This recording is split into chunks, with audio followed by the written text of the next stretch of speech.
Hi guys, welcome to my movie fan channel. My name's Tyler. Today's review is going to be for the Netflix original series, The Haunting of Bly Manor. If you guys are new to the channel, make sure you give me a thumbs up down below and hit the subscribe button and the little notification bell. That way you get alerts when I post a new video. I was really excited for this series when this season dropped on Netflix to binge it because I liked The Haunting of Hill House a lot. And there were a lot of things I liked about it. Among them would probably be that it was a horror movie that was dragged out into 8 episodes. And I don't say drag with a negative connotation.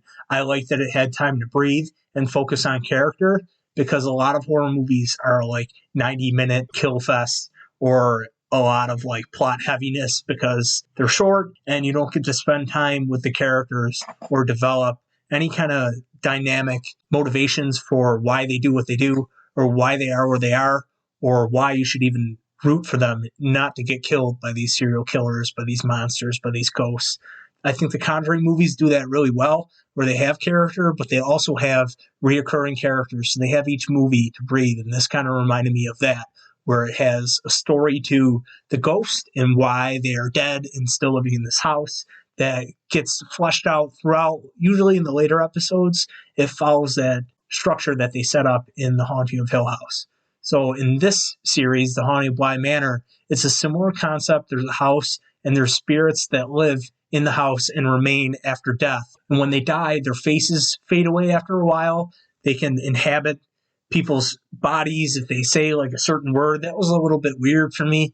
I needed to like read an article to fully understand it. Maybe if I watch it back a second time, I've always seen the series a full way through. But a lot of the body switching that they did, where they were like encompassing each other's soul, was confusing. You didn't know who was who. I got that the boy was one of the other guys. I don't really want to give away too much, but they're switching around bodies. I definitely recommend that you watch this series, though, if you're a horror fan, because this one didn't have as many jump scares as Haunting of Hill House, but it had a lot of creepiness, and it definitely had you afraid for the characters. Like, don't go out there, don't follow these muddy footprints on the floor. And that's what I like about the horror movies, is when you're like, if you put yourself in the shoes of the main character or the other characters and you would be afraid, you're afraid for them because you like the characters. They also have whole episodes where nothing scary will happen necessarily. They're developing relationships between the characters and you find out about their backstory and stuff. And that's really exciting. And then they'll throw in like something scary at the end that ties that all back in. And you're like, whoa, this is like even spookier than it would be if somebody just came out and was like, bah. And that's something about this series that I really appreciate. And I love the main actress girl that was in You, and she was in the first season of Haunting of Hill House. They make her a main character now. I got all the way through the end of the show before I realized that it was based on The Turning of the Screw, the book. And there was a movie that came out also based on the book called The Turning that had Finn Wolfhard in it. And I saw that movie. The plot's the same. It's based on the same book. They take a little bit of liberties, and this one got to be expanded a little bit because it is over the course of, I think, 8 episodes. I really enjoy that story, though. I thought that the movie didn't really do it justice. Sometimes when I watch a movie that's based on a book, you can tell that they didn't adapt it to its fullest potential. The core idea of the story was good, so that gives me hope that the book, if I ever were to go back and read it, sometimes it spoils the book for me, where I'm like, I would never read it. I would go back and read that book and probably appreciate it more just because there's more they could do with it. So sometimes the medium through which they tell the story isn't the right approach to it. I think this story was better suited as a show for what it did for the housekeeper. I like the actress. She was also in the most recent Terminator of that movie, The Turning. The series really delved into that character that was the housekeeper's backstory really, really well. And there's a character towards the end of the movie that says that wasn't really a ghost story, it was a love story.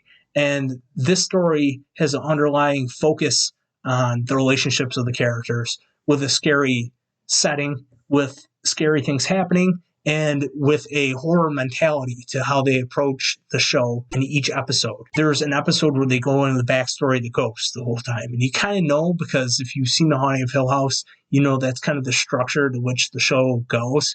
So when there's an episode that you have no idea like who this woman is, you just assume like it's got to be the ghost. But it was still super interesting. I feel like you could even watch that episode as a standalone thing and really appreciate what they did with it. The direction was awesome. And I like all the characters. I like the little boy and the little girl. The little girl is a super good actress. I like her little accent she did and the things she would say. Delightful. And I like that the guy that was the brother in the first season of Haunting Hill House was brought back. Also, they had some reoccurring characters. The lady at the end was in the first one. Also, she's telling the story that kind of bookends this show. I liked her character in this as well as telling the story. She played an older version of one of the characters that we see in the main narrative. If they did another version of the show, Haunting of Whatever, with the same creators, writers, whoever worked on these first two projects, I would be super excited for that. And I would highly recommend that for you guys because I enjoyed how they did these horror movies, the approach that they took, where it was really character driven and we got to spend time with the characters and we were invested when they got killed or when they were in danger or when they were discovering what was happening to them and why their life had gone the way it was, why they are the way they are. That made it all the more enjoyable. That's my review for Haunting of Bly Manor, guys. If you guys like this video, like I said in the beginning, hit the like button and also share this video around all your friends and family on Facebook, Twitter, social media. It really helps out the channel. But I will see you guys in the next video.